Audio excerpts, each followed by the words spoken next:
Well, morning, Tuesday morning. Probably wondering what this tractor's for. And basically what we're trying to do is show on this in here. Proving difficult, but we'll get it in. I'll probably drag this out soon rather than later. So what is it? Well, it's pretty self-explanatory.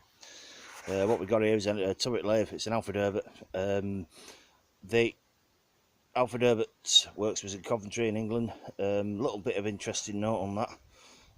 First of all, they made more turret lathes than anyone else in the world, just about. They literally made hundreds of thousands of them. The company started in the very early 1900s and were a victim of 1970s deindustrialisation.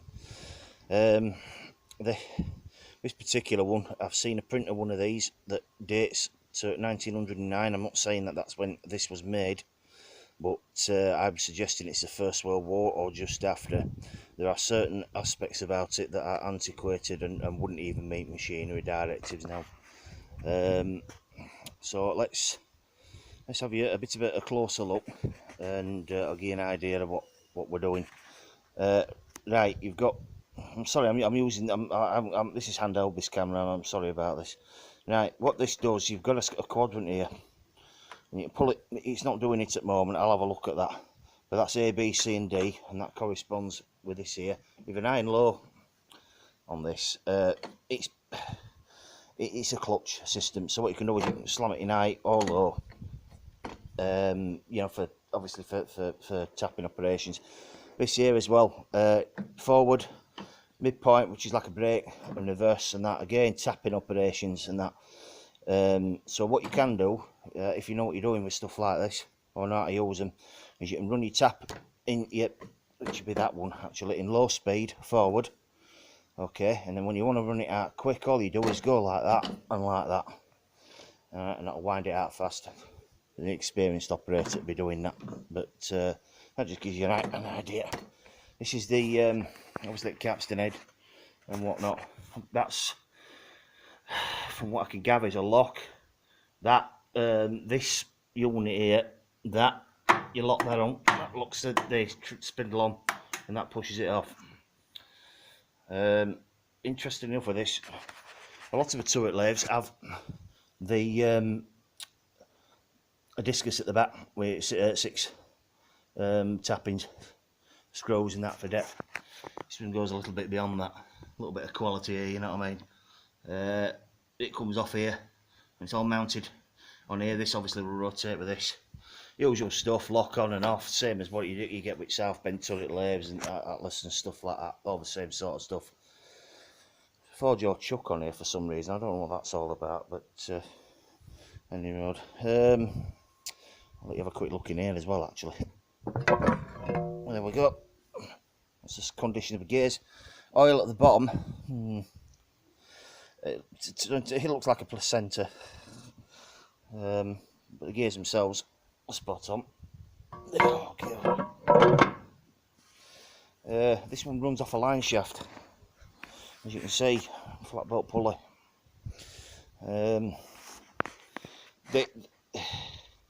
There's not many of the line shaft driven machines around, not the turret lathes. They're ultra rare. I think the virtually I went for scrap.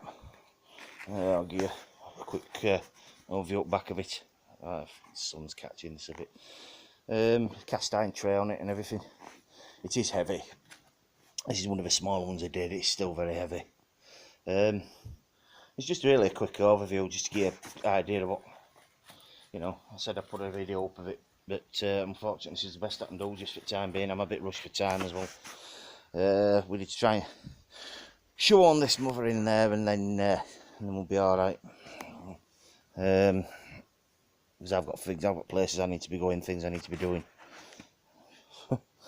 I don't know if that's should extend round here or what. I don't know. I'll have a better idea when I clean that up. It's not the original paint. The 1930s and that, there was a thing for blue paint. Then I think it went green in the 1950s. They started painting stuff green, and then in the 60s it started to become grey and stuff like painting stuff grey.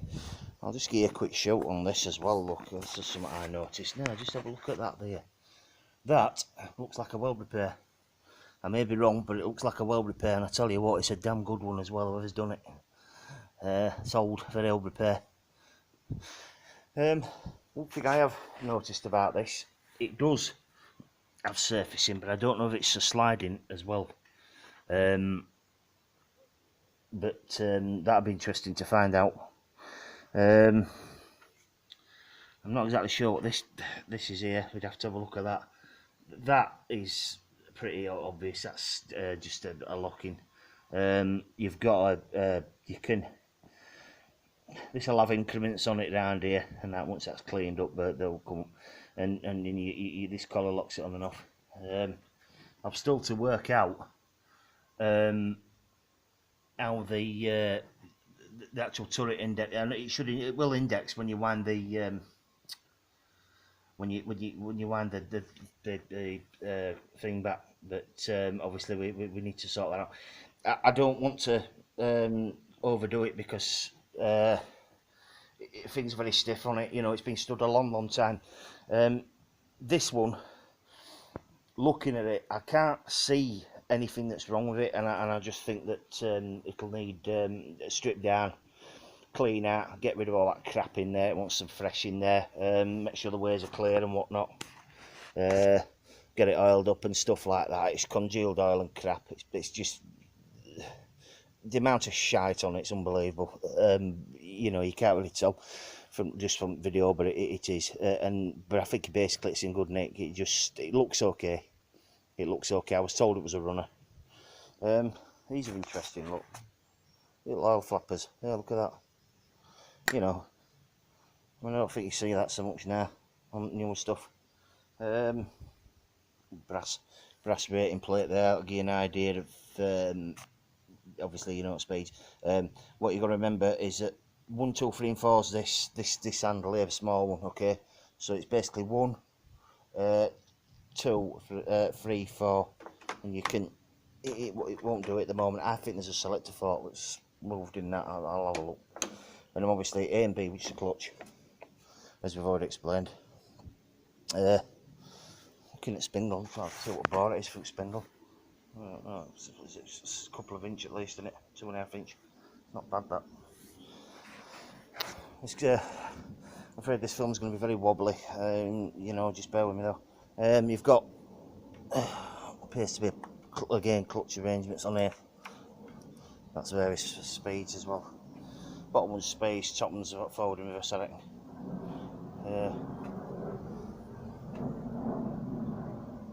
Plenty of oil in that. Surprising, isn't it? There is a sump on it down there. You can just make it out. All this lot down here. You see, it does kind of go, but it is very, very stiff. I don't like doing it because all he's doing is putting pressure on gears and racks and stuff, which really, you know, it shouldn't be like that. What they had on these originally, obviously this has got a chuck on it, but what you could have is you could have a collet chuck, and what it had was like a bar that came out here and a lever. It's not dissimilar to that, and it works on a couple of rods, a couple of arms, should I say. They come up here, and it does what it does. It just opens and closes that collet for rapid, like, you know, if you're using a bar feeder and whatnot. It's a 4-way tool post. Again, I've not really. Where are we? Sorry, I've not really looked into it too much. I don't, you know, I think it's careful. You've got to consider things a little bit carefully before you start dismantling stuff, because if you don't, that's when things get damaged. You can do unbelievable amounts of damage just dismantling something, just because you don't plan or consider what you're doing. And it can be a range of things snapping, bits you haven't seen, roll pin, you know, well, not roll pins so much on something like this, but tape pins. You've got to watch out for them. They're everywhere on them. I know for a fact now there will be tape pins on this machine. I've not identified them yet, but I know there will be. It was standard practice at the time this was built. So they're you've got to watch out for stuff like that, because you can do huge damage just banging about. You know, it's like all else. If someone's not going to come away with a few good taps and that with a copper hammer, then you need to look at it, because there's a reason why it's not doing it, and it won't just be because it's been on a long time. I can tell you right now, we've got some taper pins here. There you go, look, there's one already. There will be one on that.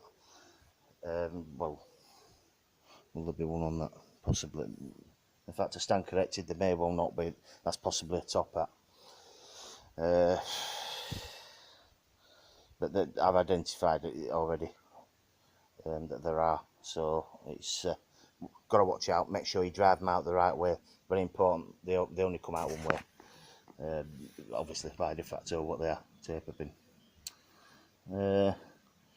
That's it really. I think we'll shut this one down.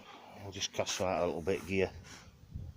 So we'll shut this thing down, and then that's that. So sorry it's taken so long for me to put another video up. It's just unfortunately I've been extremely busy, but hopefully this will give you an idea of what we got to come. Okay, thank you. Bye for now. Bye.